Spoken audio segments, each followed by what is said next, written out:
तो कॉन्ग्रेचुलेशन आपके first you. Season के लिए। Thank second you. सीजन आ रहा है, क्या कुछ आप एक्साइटेड हो? मैं तो बहुत ही एक्साइटेड हूँ because see there is a different thrill to getting a second season of a show, क्योंकि पहला सीजन जब आता है then you don't know how it's going to be, you don't know who your audience is. But for Water Folks, we have a very loyal audience, and we're very grateful to our fans actually because they are the reason we get a second season. So we're very excited about it. This time, it's pehle season mein it was Nikhil dealing with Anita's family. This time it's Anita with Nikhil's family. So it's very exciting and it's different, and we have more drama. So it's not only jokes this time. So it was more interesting for us as actors also to do.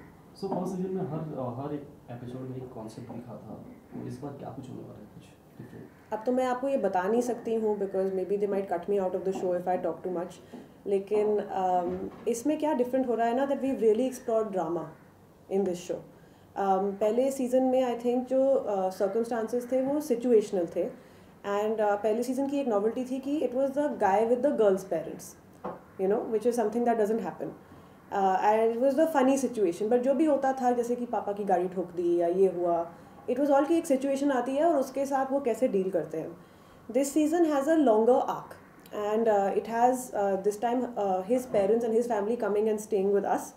And what does this woman, who's this independent strong woman, suddenly she starts feeling like a bahu and she starts doing these bahu like things, and why is that, you know, why are we fed with that kind of concept? So it's about that. It's also about lots of interpersonal relationships between their family. So बहुत कुछ होने वाला है, and yeah, I'm very excited. So first time Amit Balaji के साथ associate करने वाला, कुछ कैसा एक्सपीरियंस था आपका अब तक का? हमारा तो बहुत ही अच्छा एक्सपीरियंस था. हमारे जो प्रोड्यूसर थे Tanveer बुकवाला with Ding, he actually got a great cast together, and Ekta was very supportive. You know, she really let us do what we wanted to do. The experience was great. I had such a good time with this cast. I had such a good time with this character actually, because this character Sonali in the Dysfunctional Family show is very similar to me. सो पूरा चार साल हो गए अब तक की journey में, क्या कुछ नया सीखने मिला, क्या कुछ जानने मिला अबाउट द इंडस्ट्री? I तो feel like I become a brand new person actually. तो मतलब अभी मैं तो इतना कुछ नया सीखा है कि I can't even remember who I was 4 years ago, honestly.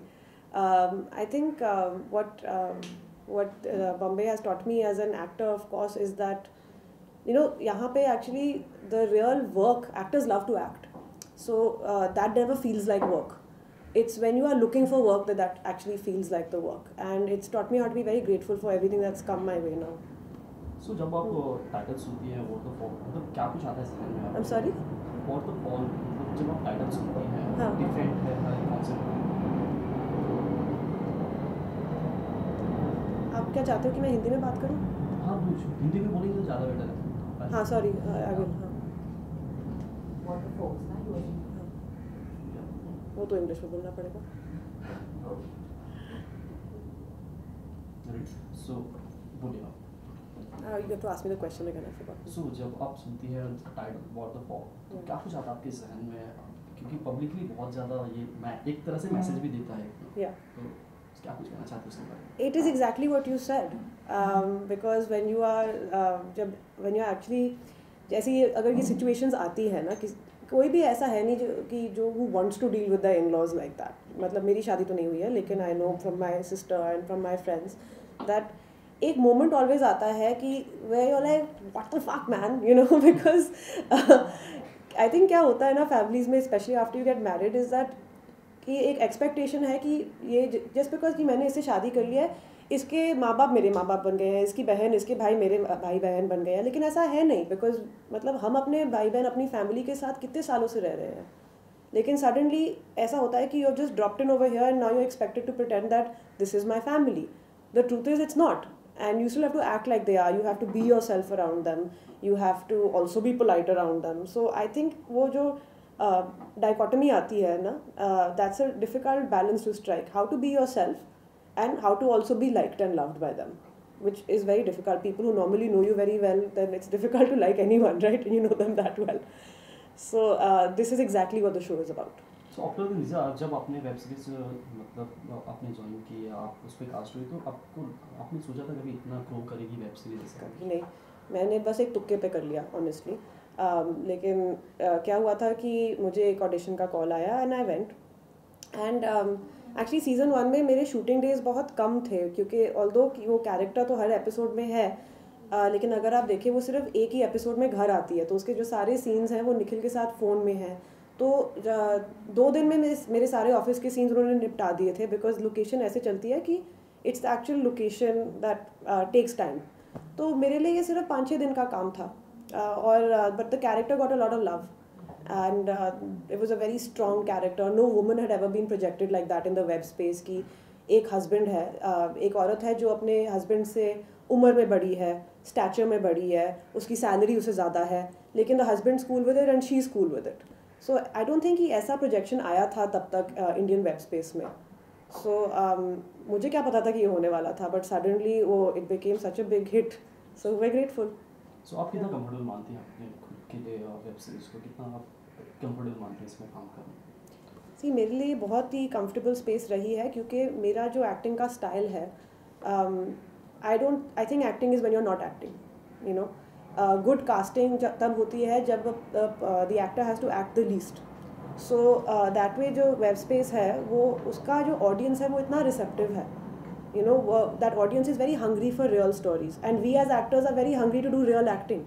So this has worked very well, you know. It's not like कि हम दूसरी एक्टिंग नहीं कर सकते हैं, it's not like कि वो ऑडियंस दूसरी कहानी नहीं दे सकती है, लेकिन जो उनका एक जो प्रेफरेंस है कि हाँ ये मेरी टाइप की कहानी है, I think that audience has found their actors and those actors have found their audience. So that way it's worked very well for me. I mean, I would love to do films and television of course, लेकिन फ़िलहाल के लिए ये मेरे लिए अच्छा जा रहा है। सो ईशा, साथ ही साथ आप इंडस्ट्री का हिस्सा हुआ, तो इंडस्ट्री में काफ़ी कुछ चल रहा है आज, तो उसके बारे में क्या कुछ कहना है आपका, और कितना जायज़ है, कितना आप मानते हैं इस बात को कि वोमेन हैरेसमेंट है, बहुत सी काफ़ी चीज़ें हैं जो चल रही है, उसके बारे में क्या कुछ कहना है? सर, इस कंट्री में ऐसी कोई वुमन है ही नहीं जिस who hasn't dealt with this in some way or the other. Since we are children, we are dealing with this, and I actually am glad that this movement is happening, because what it's doing is that it's empowering the women who are talking, are empowering the other women to talk, and it's also क्या होता है, a victim goes through a lot of shame. They think it's their fault. That's the nature of trauma, and it's really important for these women to know that it was not their fault. So I am very grateful that people are doing this, because the women who are speaking up, they're not doing it for themselves, they're doing it for us. They are going to make our lives simpler and safer. So I'm very happy it's happening. So industry में जैसे बड़े बड़े नाम भी आज सामने आ गए, हाँ. तो उसे आप किस तरह देखती हैं कि जिनकी रिस्पेक्ट होती थी, जिनके लोग मतलब इंस्पिरेशन होते थे, उनके नाम आ रहे हैं, तो उसे आप किस तरह देखती हैं? देखिए, जो केसेस हैं उसका मैं बोल नहीं सकती हूँ कि क्या हुआ क्या नहीं हुआ, इंडिविजुअल केसेस की मैं बात नहीं कर सकती हूँ। I think it's important that the women speak. I think ये एक्चुअल जो रिस्पॉन्सिबिलिटी है मीडिया पे है कि ये जो केसेस हैं वो ठीक तरह से इन्वेस्टिगेट हों, ठीक तरह से कवर करें। इट शुड नॉट बी कि कोई भी चीज़ ऐसे बढ़ जाए that people don't know what the actual story is. I do believe that you need two sides. Victims, the women have been victims often, and there is no reason for them to speak up like that otherwise. लेकिन it's very important कि media का एक जो investigation है उसमें एक slant ना होए। So there should be a real report that comes, because it's ऐसे भी हो सकता है कि कोई कुछ भी कह दे, लेकिन it needs to be that people have actually looked into this and they are reporting for real. So trailer भी आ गया, क्या कुछ कॉम्प्लीमेंट मिले आपको आफ्टर द ट्रेलर? मेरे को तो बहुत ही कॉम्प्लीमेंट्स मिले हैं। एक्चुअली शो भी आ गया है। सो ट्रेलर जब लोगों ने ट्रेलर देखा, एवरीबडी वाज वेरी इंट्रीग्ड कि ये क्या चीज़ है, क्योंकि ट्रेलर का जो ड्रामा है बहुत हाई है। तो इस शो में भी ऐसा ही है कि जब भी ड्रामा होता है उस ड्रामे के अंदर एक जोक आ जाती है, और जब भी जोक होती है उस जोक में कहीं से कोई पेन आ जाता है। So the entire show is like this. एक क्राइसिस होता है लेकिन लोग हंसने लग जाते हैं, लोग हंसते हंसते हंसते फिर एक क्राइसिस आ जाता है। सो दैट वे ये 10 एपिसोड में रियल लाइफ काफ़ी अच्छी तरह से कैप्चर हो गई है। सो आप लोग किस तरह का प्रोजेक्ट आप करना चाहिए, किस तरह का कॉन्सेप्ट आप उसमें काम करना चाहेंगे इसके बाद? इसके बाद सी मेरे लिए कुछ गुड और बैड नहीं है, बस इंटरेस्टिंग या अनइंटरेस्टिंग है। I would love to explore. अभी जो ज़्यादातर जो शोज़ मैंने किए हैं वो थोड़ा फैमिली ओरिएंटेड है, या तो एक डिसफंक्शनल फैमिली है इस शो में, या तो एक फंक्शनल फैमिली है व्हाट द फोक्स में। So I would love to explore a space of just a couple and their relationship, or I would love to explore something which is just heavy plot driven, क्योंकि जो मेरा जो ज़्यादा काम होता है वो बहुत कैरेक्टर ड्रिवन रहा है, जो मेरे लिए बहुत सेटिस्फाइंग है। लेकिन अगर कुछ काइंड ऑफ प्लॉट ड्रिवन चीज़ वैसे आ जाए, जो स्टोरी ऐसे बढ़ती है, that would be interesting for me also. So lastly क्या कुछ कहना चाहते हैं अपने फ्रेंड्स को और जो होने वाले मूवी भी? I want to say thank you to all the fans. जो भी अभी तक मैं काम कर रही हूँ और हम सब जो हमारी बिरादरी में काम कर रहे हैं वो उनकी वजह से ही हो रहा है, specially in this web space. अगर लोग ये काम देख रहे नहीं होते तो ना तो हमारे शो को सीज़न 2 मिलता, ना तो द अदर शो को सीज़न 1 मिलता. तो आपके देखने से हमें काम मिल रहा है, सो थैंक यू.